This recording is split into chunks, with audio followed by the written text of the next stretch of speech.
من اهل خوزستانم. نه کنم منظورتون شهر نیست، منظور این خانم یه گل خوشگل، حالا هرچی که هست. بچه ها من لور نه ببخشید بختیاریم. بچه ها فرقی نداره به نظر من، ولی بختیاریم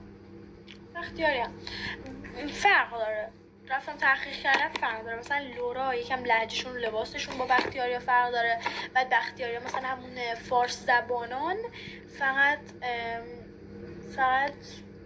حالا دیگه لهجه لوری و نمیدونم اینا رو دارن. قرار بود نظرم الان لبام سخت میشه. و آره من اینجور تحقیقاتی که کردم اینو بهم میگه. حالا دیگه مطمئن نیستم نریزید روم، ولی خب اگر شما میدونید فرق دارن یا ندارن تو کامنت ها بهم بگید. بوس به کلای خوشگلتون. من برم مدرسه، هوا خیلی سرده.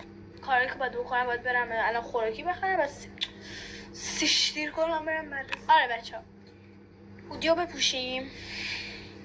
بابا موامو نگاه کن. یه روز خواستم یه مقنعه سیاه بزنم، انقدر گشاده یعنی نصف کلم بیرونه و من خوشم نمیاد خودم که انقدر زیاد پیدا خوشم نمیاد، چون خیلی اصلا مقنعه نظرم سنگین ترم. خب اینم بپوشیم.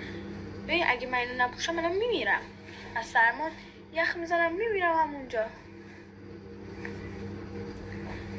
شینگیلی نانا اینانا شلالا لالا شلالا. این زنگ آخر که میریم تو راه رو همینجوری شلالا.